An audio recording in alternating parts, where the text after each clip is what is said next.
I've always liked winter mornings. Something about the way the cold air bites at your skin feels refreshing. It clears your head like nothing else. I usually jogged early, before the sun rose, when the streets were empty and the world felt like mine alone. That morning wasn't any different. At least, that's what I thought when I laced up my sneakers and stepped out the door. The air was biting cold with a thick, clinging fog in the otherwise dimly lit street. The street lights flickered every now and then, casting faint pools of light that barely cut through the haze. But I didn't mind. The silence was peaceful, the world was still asleep, and I liked it that way. I started my run, feeling the rhythmic thud of my feet against the pavement. My breath came out in little clouds, puffing in front of me like smoke signals. Everything felt so serene. Empty streets, quiet houses, just me, the cold, and the fog. After about 10 minutes, I reached the park. It's usually busy during the day, but now it was deserted, not a soul in sight. I'd figured I'd do 3 laps around it and head home before the chill really set in. The first lap was fine, but halfway through the second, I started to feel off. It wasn't immediate, just a creeping sense of unease. Like the air had grown heavier, the silence became more oppressive. I found myself glancing over my shoulder, expecting to see someone there. But every time I looked back, all I saw was the fog, thick and impenetrable. By the time I started the third lap, the feeling had only gotten worse. My skin prickled, my heartbeat quickened, and I kept thinking I heard faint footsteps behind me. I'd stop and turn, scanning the park, but there was no one, just the low groan of trees swaying in the cold wind. Stop hallucinating, Lizzie, I told myself. Maybe the fog was playing tricks on me. Maybe I was just tired, but deep down, I knew something was wrong. I decided to take a break. I plopped myself on one of the benches by the playground to catch my breath. As soon as I sat down, I heard it, rustling, like someone stepping on dry leaves. My pulse spiked, and I shot up, eyes darting around. Is anyone there? I called out, my voice sounding small and shaky. No answer. I scanned the area, trying to focus, but the fog was too thick. It was like trying to see through a wall of smoke. And then I heard it, a soft chuckle. The sound cut through the silence, so sharp it made my skin crawl. Who's there? My voice was more desperate now, but still no reply. Only the eerie, faint laughter, closer this time. And then she stepped out from the fog. A woman, tall and gaunt, her red hair matted and hanging in limp strands around her face. She was wearing a torn white nightgown, stained with crimson, awfully resembling blood. My eyes slowly traced upwards until I met her bloodshot one. Her eyes. God, her eyes. They were wide, wild, smeared with mascara like she'd been crying for hours. I froze, unable to move, my breath caught in my throat. The woman's lips curled into a smile, but there was nothing kind about it. It was the kind of smile that sent chills down your spine, the kind of smile that made you want to run. And then I saw her hand. She was clutching something. A finger. A man's severed finger. There was blood dripping from it, staining the snow at her feet, and dangling from the finger was a wedding ring. My stomach turned. I felt bile rise in my throat. I took a step back and stumbled to the ground. The woman let out a hollow laugh. Now he's single, she said, shoving the finger in the air. Her tone was mocking, almost gleeful. He doesn't have to hide his affair from me anymore. Before I could even process what she had said, her eyes rolled back into her head, and she collapsed on the ground right beside me. For a moment, I couldn't move, couldn't think. My mind was blank, overwhelmed by a flood of horror. And then somehow, I snapped out of it. My hands fumbled for my phone as I shakily dialed 911. The cops arrived within minutes, though it felt like hours. They took the woman away, but not before telling me the truth.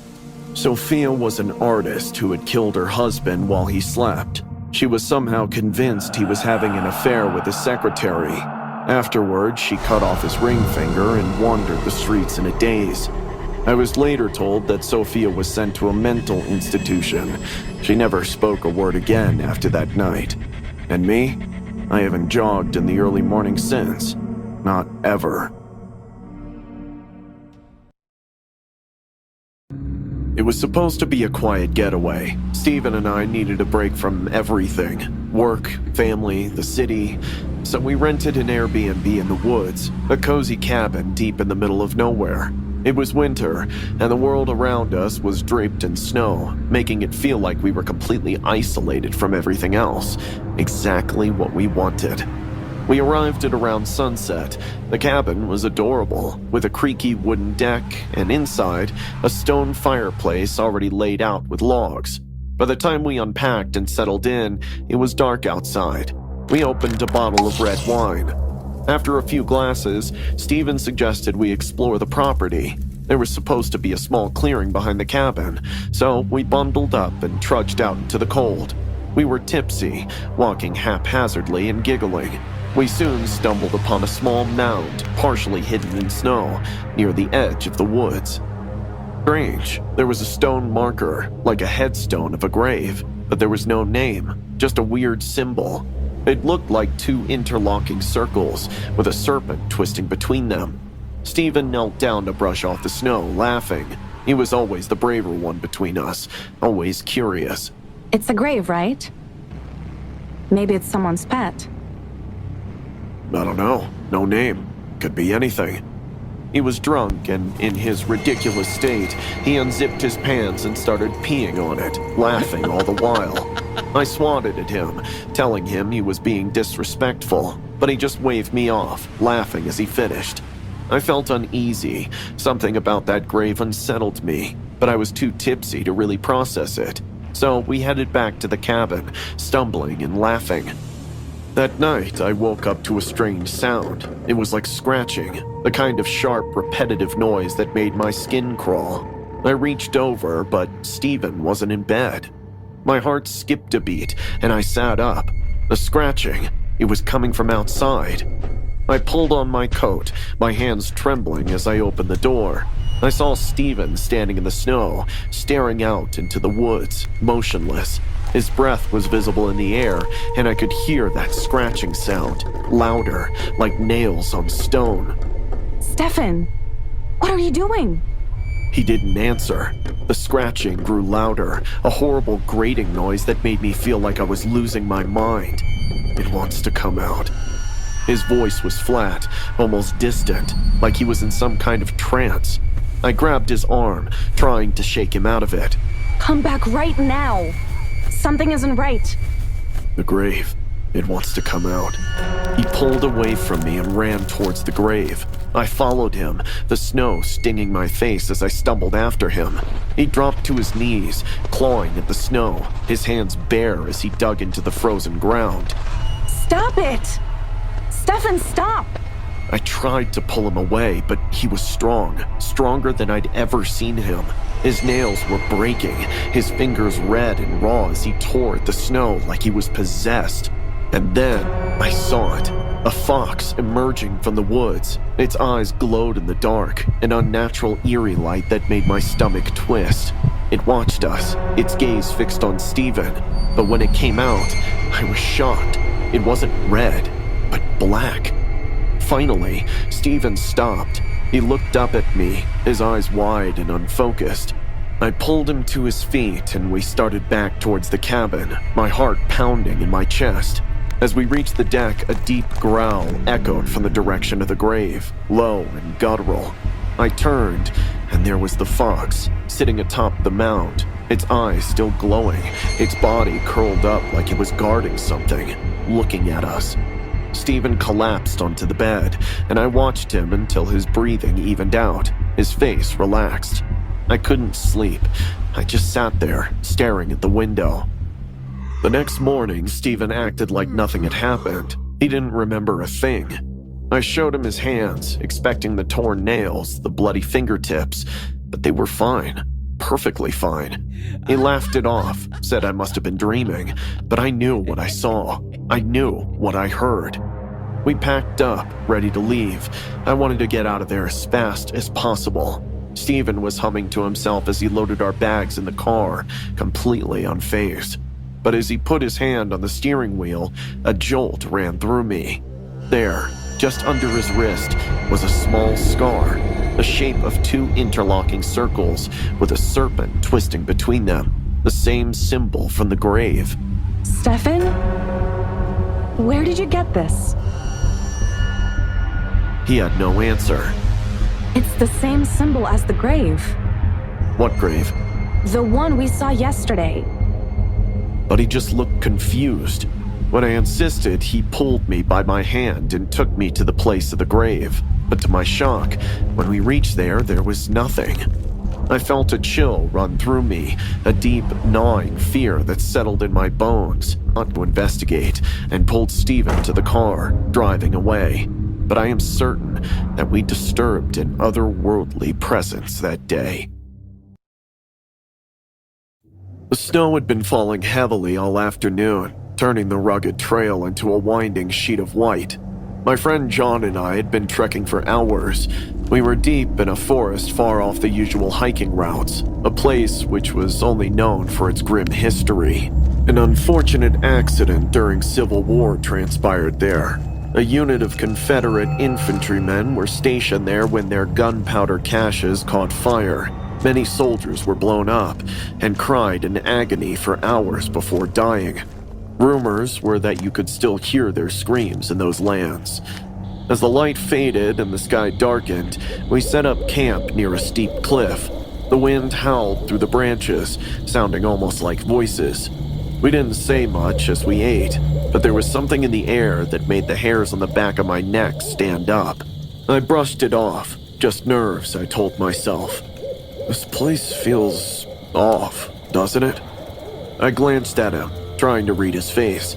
His voice was flat, but his eyes had the same weary look I'd been feeling all day. Yeah, I admitted. It's like the air's too heavy or something. Could be the altitude, or maybe we're just tired.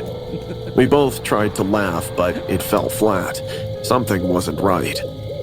As night fell, I found myself staring into the darkness, waiting for... what? I didn't know, but I couldn't shake the feeling that we weren't alone. Eventually, exhaustion took over, and I must have fallen asleep. But sometime in the middle of the night, I woke up with a start. My body jolted awake like someone had shaken me. The tent was freezing, the fire outside had long since died, and John was still snoring softly beside me. That's when I heard it. Footsteps. Not faint, distant ones like before, but deliberate, crunching through the snow right outside the tent. I heard a soft scratching sound, not like an animal. No, this was different, like fingers trailing along the side of the tent. I fumbled for my flashlight, the beam shaking as I pointed it at the fabric. Nothing. But the scratching continued as soon as I turned it off, low, methodical. I didn't dare move. Suddenly, there was a loud thud against the side of the tent, like something or someone had slammed into it. I jumped, my flashlight slipping from my grasp. What the hell was that? John was awake, wide-eyed and pale. Before I could answer, the thudding came again, harder this time. The entire tent shook. I don't know, I whispered, but we need to get out of here. We grabbed our flashlights and unzipped the tent just enough to peek outside. The snow was untouched, pristine, like no one had been there. But the sound, those footsteps, the scratching, it had to be real. I could feel it in my gut. I'm getting creeped out, man. Let's just wait it out. I nodded, even though every instinct screamed to run. A few minutes passed in an uneasy silence. Just as I began to drift off again, I felt the sudden, urgent need to pee.